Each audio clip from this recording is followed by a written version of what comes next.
Hello everybody, in this video we are starting a brand new module, and that means we're also going to be learning a brand new program. So this module is going to focus on SketchUp.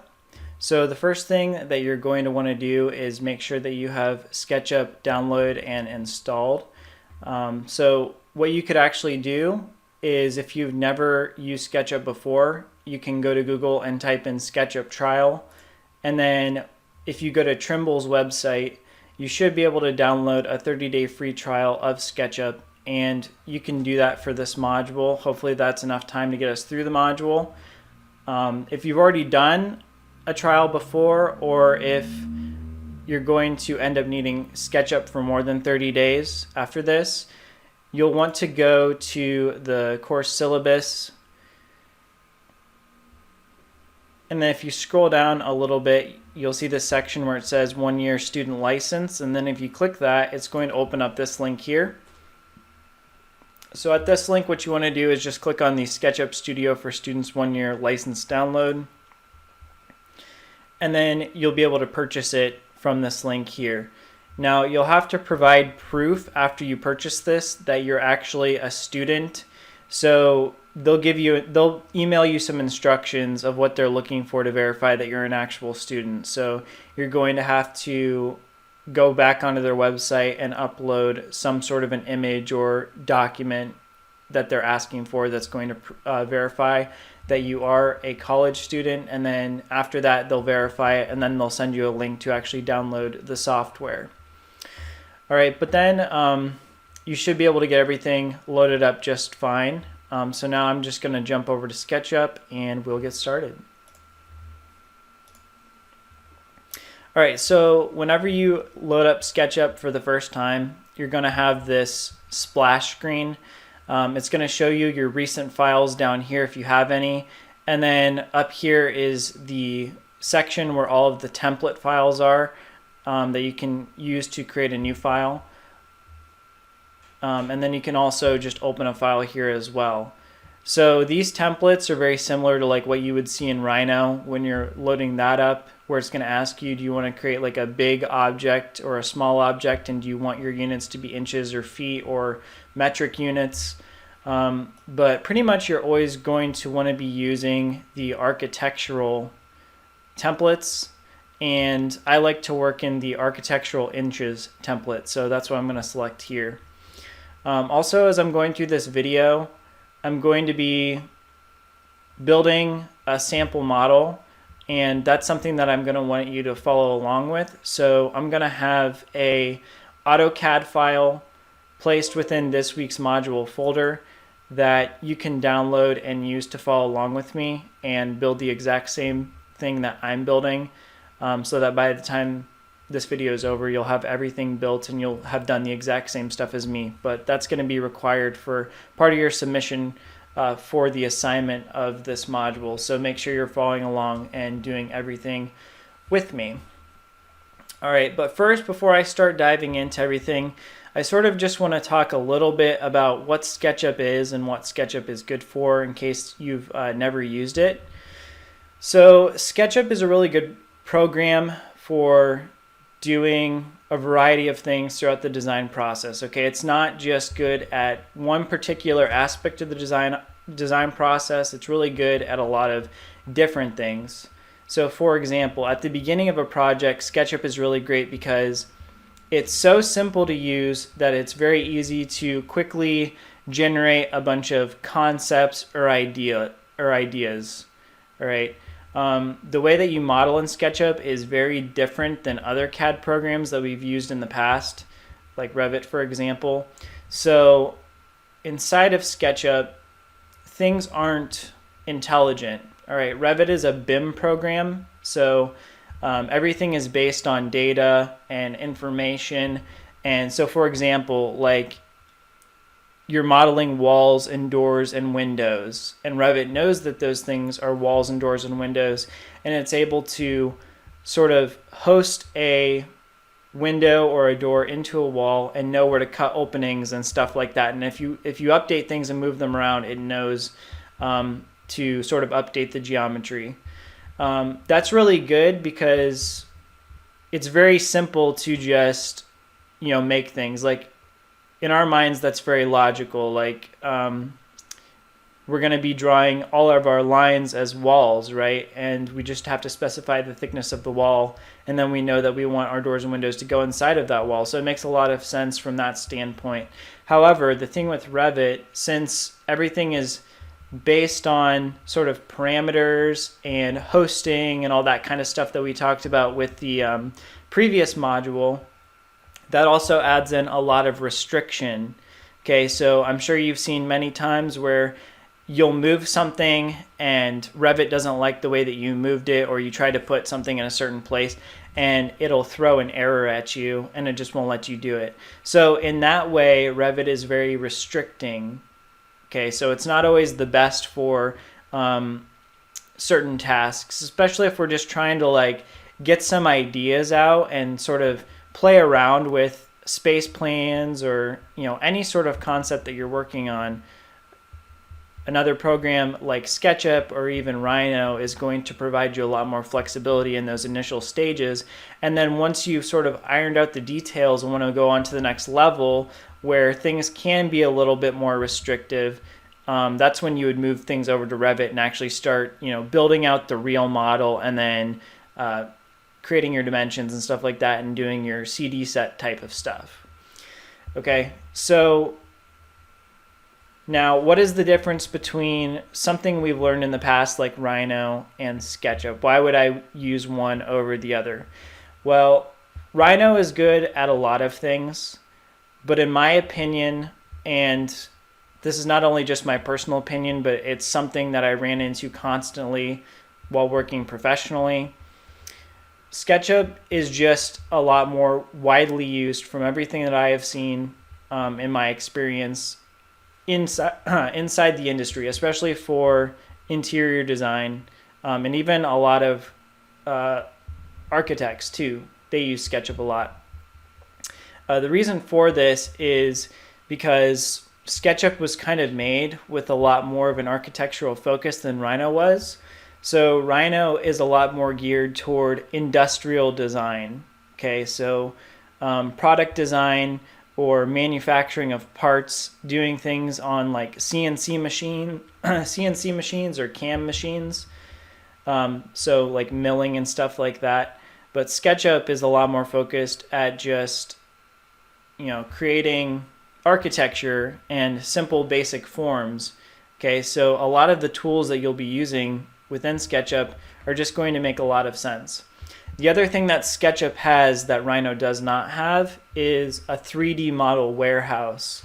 Okay, so if I were to go here on my tab and then click this button to open the 3D warehouse, it's going to pull up a window of all kinds of components that I can drag directly into my SketchUp project. All right, so if I just scroll down here, you'll be able to see a bunch of just different pieces of furniture that are already in here. You can search by brand and all kinds of stuff. So it's really great. So, I could just search for like Kohler or something, and I could see what models Kohler has. So all of these brands have, any brand that has anything to do with interior design usually has really good SketchUp support, right? A lot of their projects or their product lines are usually within SketchUp, and you'll be able to find SketchUp models of all of those things. And if you were to compare the quality of the actual SketchUp model with its Revit equivalent, like a family file, typically the SketchUp model is going to have a lot more detail built into it. So for example, if I were just to do this like shower head, if I were just download that and then place it directly into my model,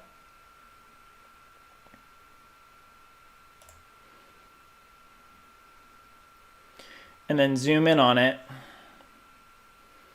you can see all of the detail that's already built into that model. Okay, so all this geometry is really complex, and there's a lot of like really organic, complicated forms and stuff. And you just would never be able to replicate something like this in a program like Revit. Okay, so that's another reason why SketchUp is really good, is because you're going to have access to models that are a higher quality than anything that you could create within Revit. All right, so that also makes SketchUp really good for rendering too. If everything that you're able to have access to and able to build in SketchUp is higher quality with more intricate geometry, that means that your renderings are then going to look more realistic too, because everything isn't just a simple shape like a box or a basic revolve. It looks a lot less rudimentary and a lot more realistic whenever you're able to get models that look like this. Okay, so that is a big part of why SketchUp is useful. But I mean, the store has all kinds of stuff. So you have everything broken down into categories, and it's very easy to go through and populate your projects with the different components that you want. And in addition to this 3D warehouse, any major manufacturer of like furniture or lighting, if you go to their website, they should probably have SketchUp files available directly from their website as well. And you can just download those and you can put them directly into your project. But having this 3D warehouse available directly within the application where you can search up anything and just drag and drop it. So for example, if you just wanted to find furniture, maybe they have some Herman Miller stuff. So you could go in here and you could find some kind of like, I don't know, office furniture, and you could just drag that directly into your project and very quickly start space planning and putting things where you want. So that's a lot quicker than the process within Revit. And then you just jump back into the store, find something else, and then copy it in. Okay, and it gives you just a lot of flexibility. And since you're working pretty much entirely in 3D, it's a lot easier to sort of understand the spatial relationships of everything.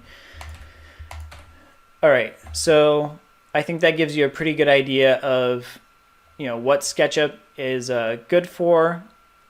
So now I'm just gonna kind of talk a little bit about the user interface and get you familiar with that, and then we'll go ahead and we'll start modeling a few things to sort of get your understanding with how the modeling system within SketchUp works. All right, so the user interface within SketchUp is very, very basic and simple, and it was designed in a way that's meant to be very easy to just pick up and understand and start using.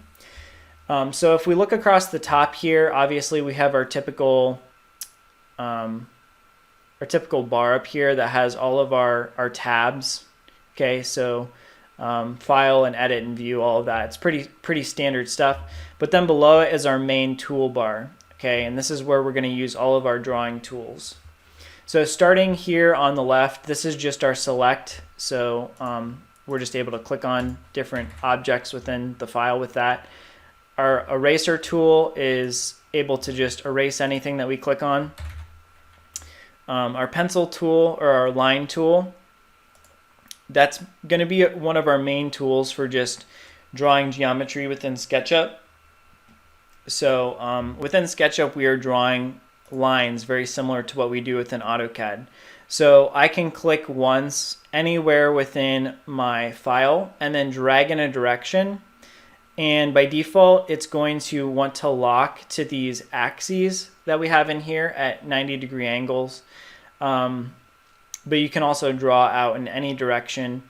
And you can also specify distances. So if you look down in the bottom right-hand corner where it says length here, you can see as I move, that length value is updating based on where I put the pencil.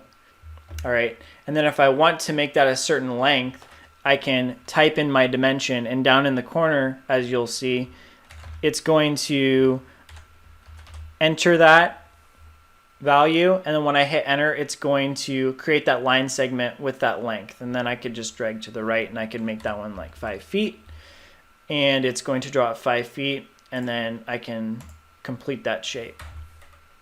All right.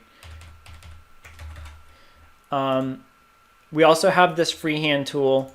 I honestly have never used this. I don't really know what the purpose of it is, but if you click and drag, you can just draw crazy shapes. Okay, but that's not really too useful for us. Over here, this is our arcs tool. So this is how we create those arc shapes. All right, the one that I usually use is probably this 2-point arc is the most useful. Like that. Over here, then we have our shapes tool. So this is how we draw the different shapes. So you have a rectangle, rotated rectangle, I never use that, circle, and then polygon. So the rectangle obviously is just going to draw a rectangle for us. Circle is going to start out with the center of the circle, and then we're going to draw a radius. And you can add in your radius down here if I were just to specify what I want that to be, and it's going to make it. Polygon is going to let you draw a shape with any number of sides that you want. So if I were to click to start drawing that polygon, I can then specify the number of segments by hitting my plus and minus keys.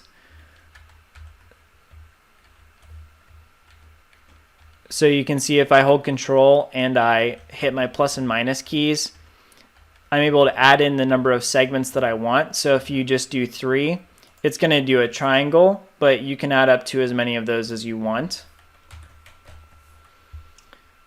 Okay, and then after that we have the push and pull tool, and that's something that we're going to be using a lot. So basically within SketchUp, you're going to be creating simple shapes.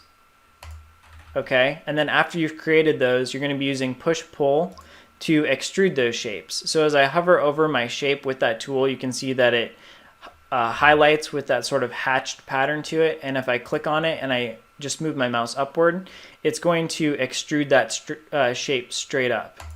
Okay, and then you can do this on any face. So now that that is a cube, I can click on any of these other faces and I can drag it in any direction that I want to.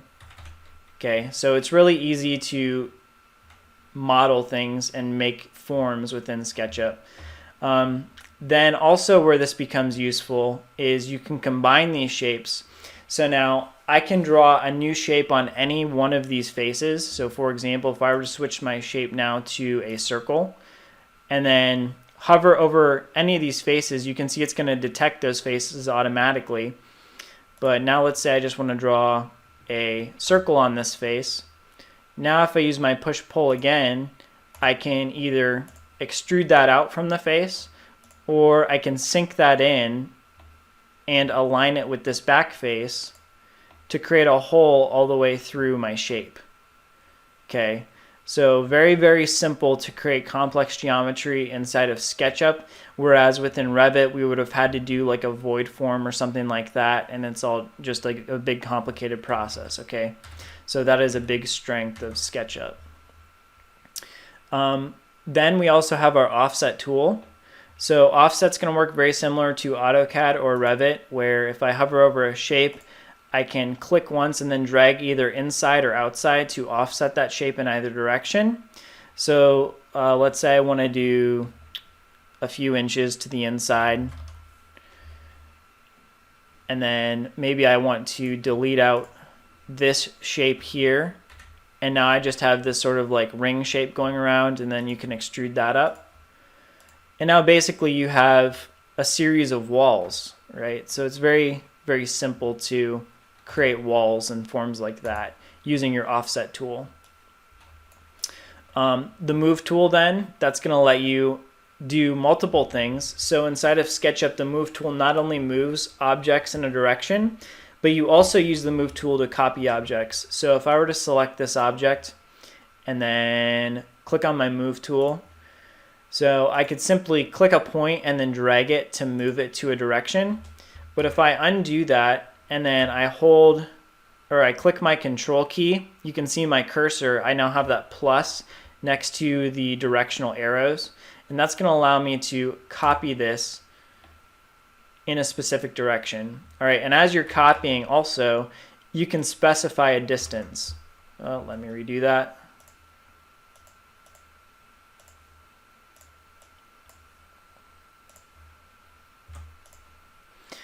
So let's say I want to do 10 feet from that point. There you go. You can copy things in a set distance. All right. After that, you have your rotate tool. That's just going to allow you to rotate anything that you want. So we can just highlight one of these objects and then rotate. And we can rotate that in any direction that we want. And then this is your scale tool. So if I were to, again, select that and then use my scale tool, we can use any of these points that you see in green to scale. So this point is going to just scale it in one direction. This point's gonna, or a diagonal point's gonna scale it uniformly.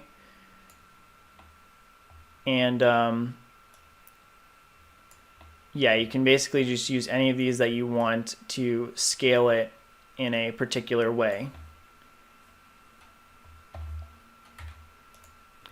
This tool here is your measuring tape. So this is going to allow you to click on 2 different points, and it's going to tell you what the distance between those points are. And you can see down in the bottom right, that's my distance, 5 foot 7 inches and 1/8. You can also use your measuring tape to set up guide points. So if I were to click on 2 different points, so on that red axis and then drag to the left and then click again, you can see it sets up this dashed guideline that I can then snap things to. So if I wanted to create another rectangle, I now have another point that I can snap my line work to. And basically you can use that to just create like a framework. So this is very similar to sort of like if you think back to drawing in 2-point perspective, how like maybe you're like on a corner and you're drawing buildings going in or vanishing in both directions. You can set up those guidelines using the measuring tool. And that's just going to help you sort of create where your geometry goes. Okay, so you can kind of create your little framework, and then you can always select those and delete them out if you don't want them anymore. All right, after that we have text, which is just going to allow us to click on something and it's going to create sort of a label in 3D space. So that one's showing us the square footage of that face, but you can do all kinds of things with these text labels. This one is the paint bucket tool, and this is going to allow you to sort of copy materials or colors and paint faces with them. We don't need to worry about that too much right now. Orbit tool, this is just a way that you can use to move around the model like I have been, but the same thing as the orbit tool is just pushing down on the middle mouse button and then dragging, and that's going to activate that automatically. The pan tool, that's going to allow you to just move left or right within the viewport. There's also a shortcut for doing that, which is holding the middle mouse button and the shift key at the same time. And then zooming, you don't really have to worry too much about this because if you're using your scroll wheel, you're going to be zooming automatically. All right, after that we have these tools, which you don't need to worry too much about. The only one you really need to worry about right now is the 3D warehouse, which I showed you previously. And then over here you can see I have these different house little pictures set up. Now that's not there by default. So what you're going to see by default is something like this, and you definitely want to turn those on. So if you go in the gray space right here and you right click on your mouse, scroll down to where it says views and then click on that, that's going to bring up these views, okay? And when you click on these are going to toggle to different preset views. So you have an isometric view, a top view, front view, right, back, left. So those are your elevations and your floor plan and your perspective. Okay. Also, another thing to note about your toolbar is if you hover over these dots on the left-hand side, you can click and drag and move them anywhere you want. So if you want these to be floating, you can do that. Or if you want to sort of create multiple rows of tools, you can. Or you can drag them and sort of have them mounted next to each other within the toolbar. Okay? So then going over here the right side, we have basically what you have in Revit on the left side with sort of your properties bar, but there's a lot more to this as well. Okay, so first up here on the top, we have this section that says Entity Info, and right now it says no selection, but if I were to select something, we're going to see some information about that object. So here you can see it says I have 34 entities selected. Okay, so the entities that it is referring to are all of the faces within this object. So it's going to be counting every single face. So on this one, that would be 4 outside edges plus 4 inside or faces, 4 outside faces plus 4 inside faces, plus a top and bottom face. So that's going to be 10 faces right there, plus every single edge. So this is an edge, and then this is an edge. All of those edges all the way around. Everything selected are going to be all those entities that it's reporting right there. Tag, you don't really need to worry too much about that, but this is basically just your properties section right here. Next we have materials. So within the materials bar, basically you have a pre-made material library that you can use just to quickly apply colors and materials to different objects. If you click on this little drop down right here, you can switch between just regular colors and built-in other materials that they have in here. So let's say I want to do something like brick, maybe this is like the outside of a building or something, and I want to apply brick to this. So I could highlight all this and then click on a brick material and then use the paint bucket then to paint that onto that material, and now I very quickly have a brick applied.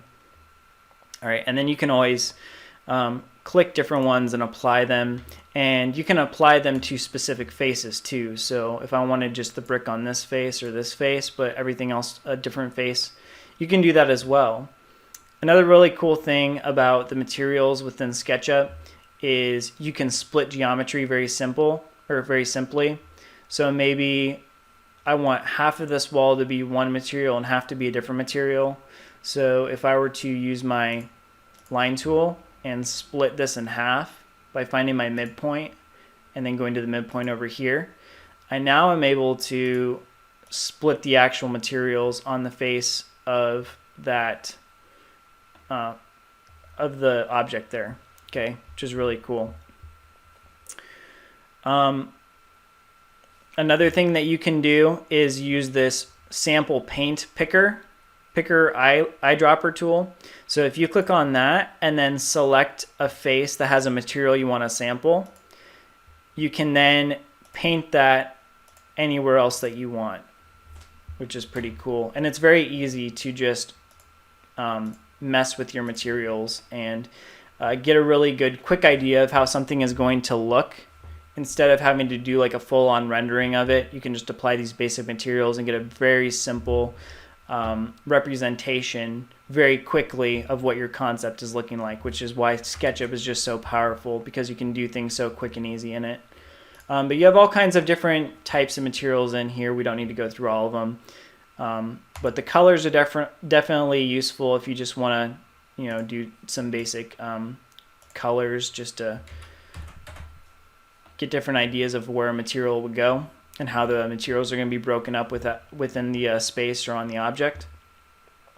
And then below that we have a section called components.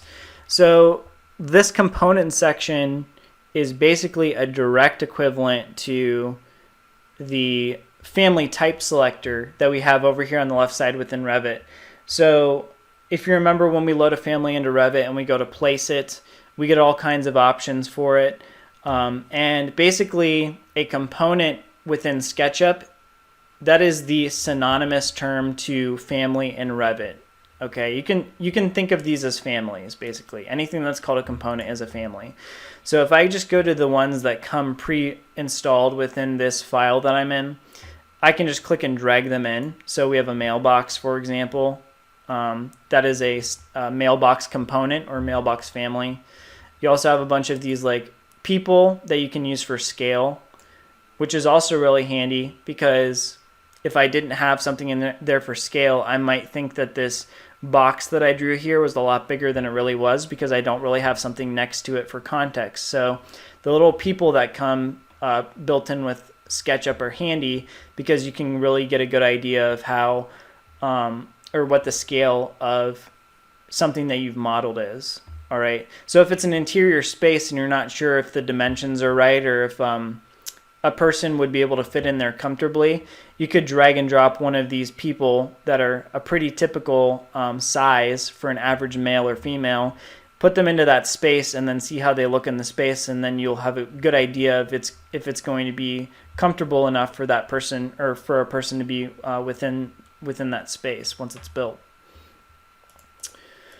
But we have all kinds of stuff in here by default. So again, more typical stuff like tables and bar stools. And here's another good example of like the complex geometry that you can get within SketchUp. So, I mean, all these shapes, it obviously, a lot of this you just would never be able to do within Revit by itself. So that's a good reason why you would want to bring it into SketchUp, one, to get a better idea of how it's actually going to look in real life, but two, if you want to do some higher end renderings and actually make things look a little bit more realistic, everything's just going to look better within SketchUp with the more detailed geometry. Something that you can do also is take these SketchUp models and you can bring these over to Revit and import them in and use them in there with the complicated geometry. That's a little bit of a process, but it's something that I'm probably going to go over maybe the second week in this module, so that if there's ever something that you want to look a little bit nicer, you could come over here and pull a model from the 3D warehouse and then convert it over to Revit and be able to use it within Revit within your projects over there. So that's pretty handy as well. Then they also have stuff like, just these tree cutouts. So all kinds of stuff that you can mess around with. And then even like wall framing. So here's some studs here. Okay. So then the next thing that I kind of want to talk about with these components are sort of, I guess, the main idea behind them being, if you edit a component, it's going to edit everywhere in the project, very similar to how it would be within Revit. So as we've created Revit families and we've placed them, say we notice something about the family that we want to modify or change, if we go back into the family file and then edit the family file and then load it back into Revit, load it back into our project, everywhere where that family has been placed throughout the project, it's going to update to take on the new changes that you've made to the actual family file. So here, for example, since this object right here is a component, you can see everything is highlighted in blue. So not just a single part of it. When I click on it, everything highlights in blue. But now watch this. If I were to click on the move tool and copy this, and then if I wanted to change something about it, all I have to do is double click on it and it's going to take me to this view right here. Okay, where I'm actually still within I'm still within the actual Revit or SketchUp project, but I'm able to individually edit components of this component here, or pieces of this component. So if you look here on the left, so this is the one that was there originally, and then this is the copy. Whenever I click on a different part of this component, you can see it highlights over here as well. And that means that any change I make to this one here is going to affect this one here as well. So if I were to basically update this component definition and say I want to get rid of one of these studs, I delete it and it's going to update that everywhere else. Okay. If I were to, for some reason, add in like a random shape somewhere, so let's say add in a circle and then extrude that upward or something, you can see now I have two circles, and basically because I've updated that component definition, it's creating the same change to any other one that has been made within the project. Okay, something that you can do though, if you don't want that to be the case, is you can make these unique. So I'm going to copy this again, copy it to the right, but now if I click on this and I right click, I should be able to make this unique. So if I click on that, now both of these are not tied to one another. Okay, so when I made this one unique, basically what I did, you can equate that to an instance parameter within Revit. This one's going to act independent of this one because I made it unique. So now if I were to double click on this to change something about it, if I deleted one of these studs, it's not going to delete the stud on the other one because this one is now independent of this component over here. Okay, but again, if I were to copy this one and not make it unique, the two of these are now tied to each other, so now any change I make to this one is going to affect this one here. So if I delete out that stud, it goes away from that one.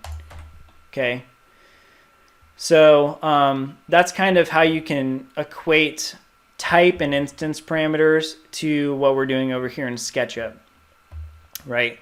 By default, all these components are linked to one another,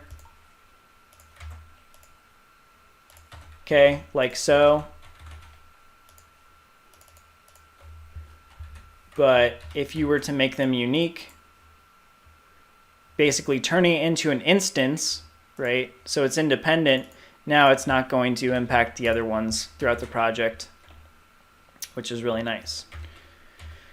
Okay, so now the next thing I want to talk about is the difference between a component and something else called a group. Okay, so a component is basically exactly like a family in Revit, like I said.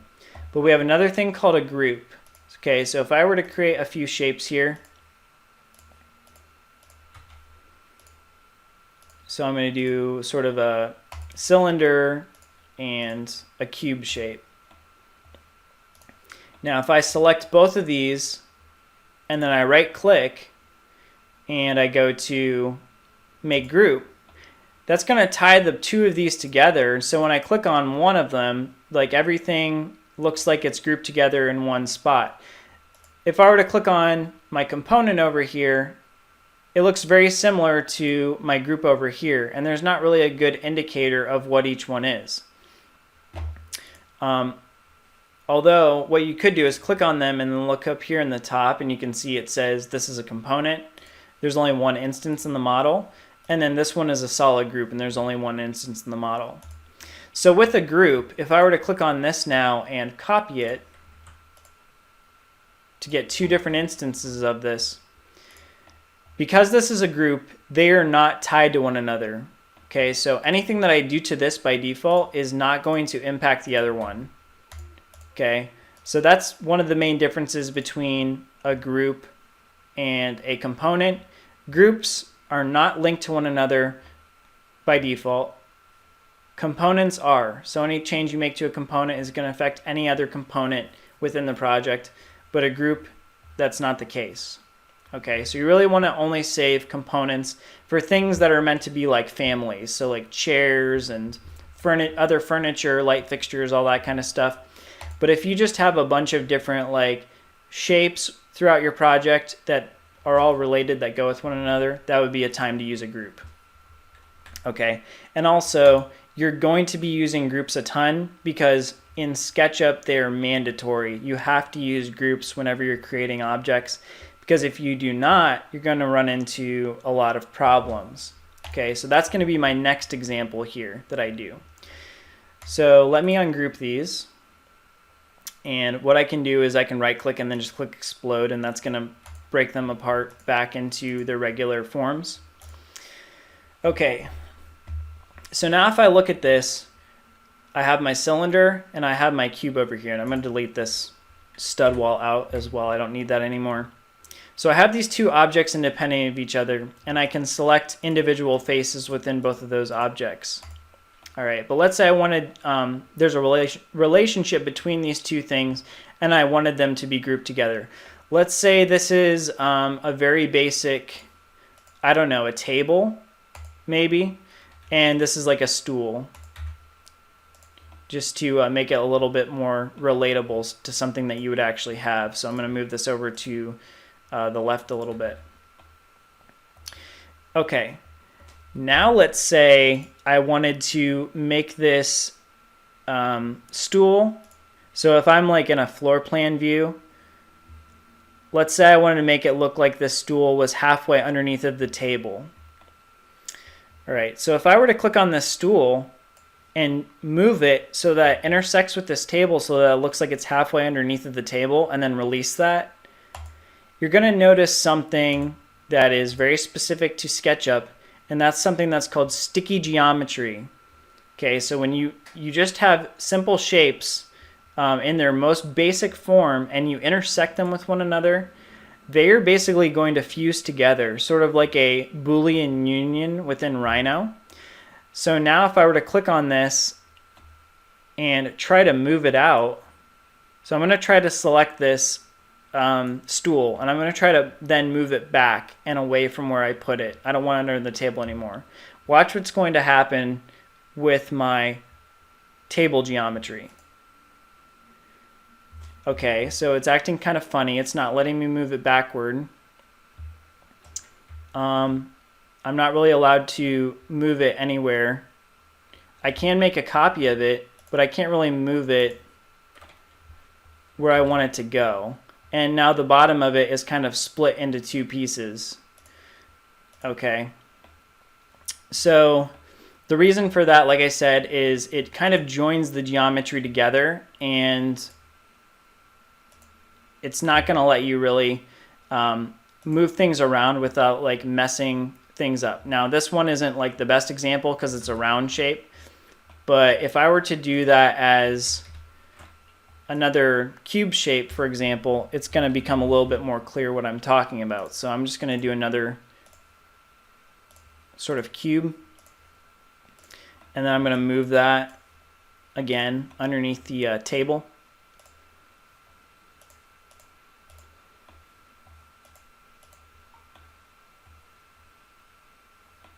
And it's going to kind of like lock those together and not let me like move it where I want. And it's not doing exactly what I expected it to do in this case, but still it's not doing what it should. Okay, so beside the point, in this situation, whenever you have two objects, what you have to do is group them together, or else everything kind of becomes broken. Okay, so what I need to do is first highlight my table, right click, and then make that a group. And then highlight my stool, right click, and then make that a group. Now I have two independent groups, and I can move that stool anywhere I want. And if I click it, you can see that it kind of stays independent, and I can move it now back out if I need to very easily. And then if I wanted the two of these things to be in their own group together, I can select both groups, and then I can right click again and then make another group out of both of them. Okay. Now if I select it, you can see that they are grouped together and they kind of move and act as one unit. And then if you want to make any edits to that group, you could double click to go within it. And whenever you get these dashed lines going around an object, that's when you know that you're fully inside of your group. And then if I were to double click within one of these other objects, now you can see everything else not a part of that group becomes grayed out, and now I'm only editing like my stool, for example. Okay, then you can just double click outside or single click outside of that, and it will take you one level back out. So now I'm back into just the table and the stool, And then if I click one more time, it's going to finish the group edit mode. And now I'm just back into the regular project itself. All right. So we're going to cover that a little bit more as we go throughout this module, but just a super basic introduction to kind of components and groups. Okay, back over here on the right side now. Styles. So styles, you don't have to worry too much about. Basically what these do is they change the appearance of like your viewport and stuff. They can be good for different reasons, but usually you don't need to like do too much about these. It's more apparent if you actually have some geometry in here, what they're actually doing. So you can see this one kind of makes it look like it's a charcoal drawing, just all kinds of filters basically. This one kind of makes it look like it's being drawn on paper. So those can be handy if you're trying to produce concept drawings for like a studio critique and you want it to look like more of a concept and not a finished product. Okay, so you can make a bunch of these forms and make it look like it's more of a concept. So, okay, so we have a watercolor, we have all kinds. 95 or 99% of the time, you're just going to want to stick with the basic default style. So one of these architectural landscape styles probably, or I even like it just the default style. Whatever one has the gray ground, something like that. But you usually just want to keep it simple and not mess around with this too much. But you do have some options if you go here, the edit tab, where you can change some different things about that style. So we can add in some of those things like the jitter that's going to mess with the line work, endpoints, extension, all that kind of stuff if you want to mess around with what those look like. If you want to turn off the edges, if you want to turn off the edge profiles, and then you can go edit things about the face. So you can make things like transparent or see-through, whatever you want to do. There's all kinds of options, but typically you don't have to mess around with this too much, so don't worry too much about it for the moment. Tags, you don't really need to worry about. Shadows, so we have the ability to turn on shadows and kind of do sun studies within SketchUp, which is really cool. So to use this tab over here, the shadows tab, you have to go up here to view first, and you have to go to where it says shadows and turn them on. And when I do that, you can see I now get shadows being cast from my shape that I have in there.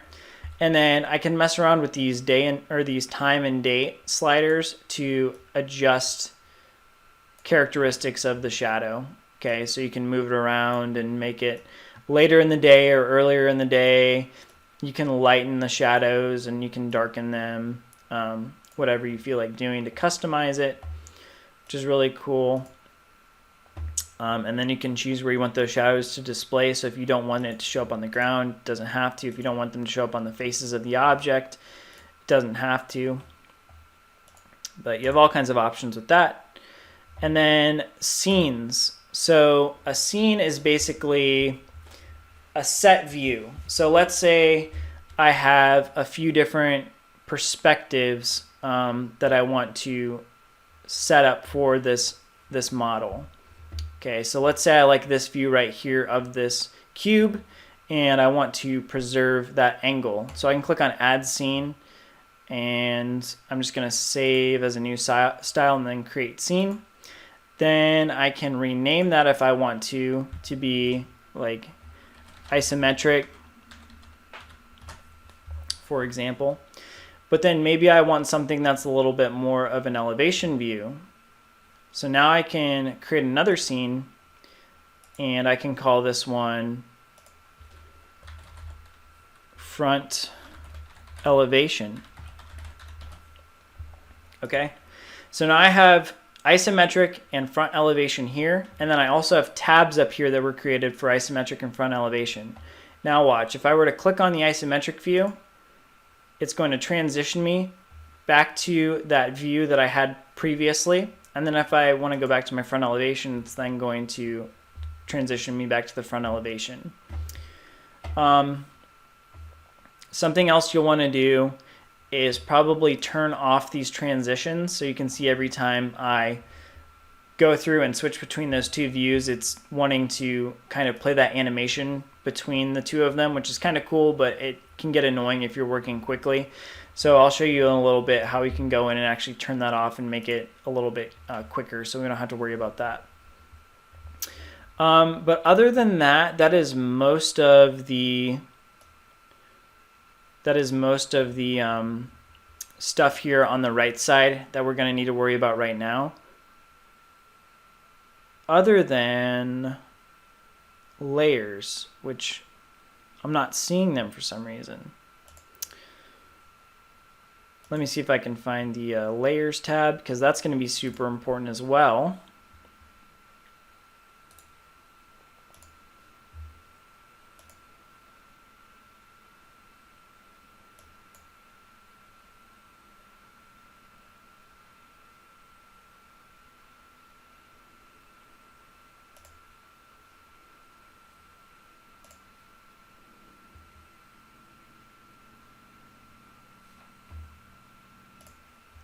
Okay, so it appears we do need to worry about this tags tab right here.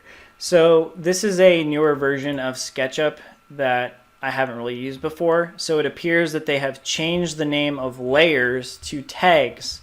So we're just going to have to refer to them as that right now. But if you expand this tags section, basically what this is the equivalent of what you have in like something like Photoshop, or I guess AutoCAD is a better example, right? In AutoCAD, we have layers for our line work and stuff, but we can associate layers to geometry, which is going to be a necessity within SketchUp.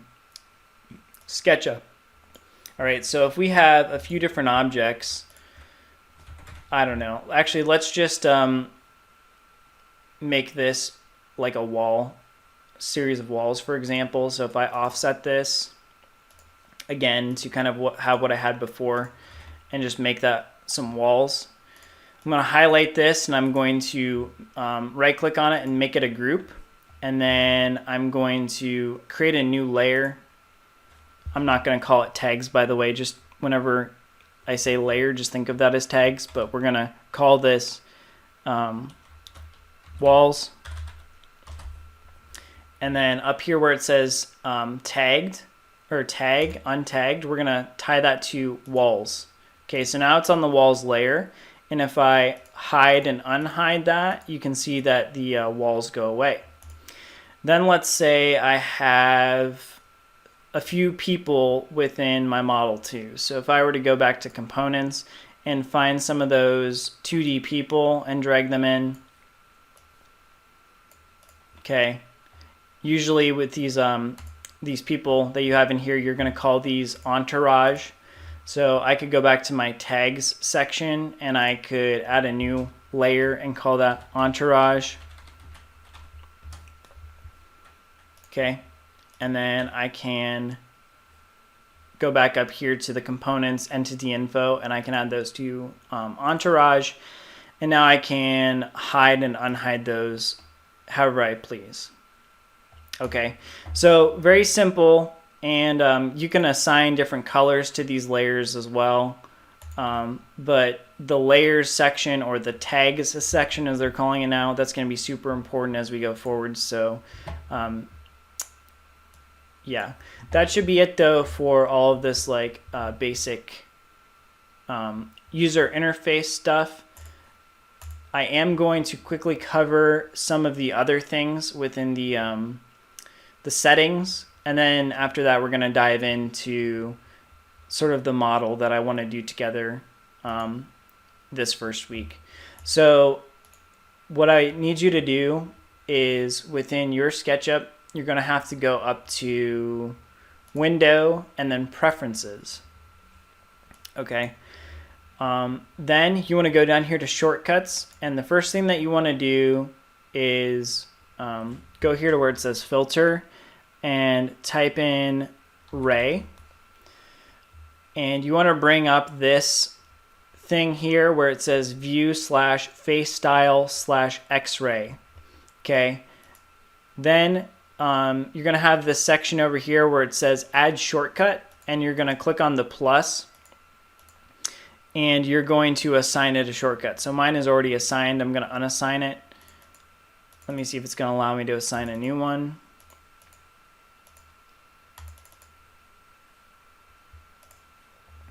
So you just want to go here where it says add shortcut, and you want to type in X, the X key, and then you want to click on plus, and that's going to add it to assigned here. And then after you do that, you want to clear out this filter, and we're going to type in hide, and we're going to want to go to this one down here, which I don't know if I can expand this window at all. But it's this one that says view/component edit/hide rest of model. That's the one that you're looking for. So you could even type hide rest of model to get that just there. Then you want to assign the shortcut of H to this one. So all you gotta do is click on that and then click on H and then plus, and that's going to assign your H key as a shortcut for this function. Okay, then I'm going to show you here in a minute what that does. The last thing I want you to do is turn off those transitions between your scenes that I mentioned. I'm going to see if I can remember where those are located.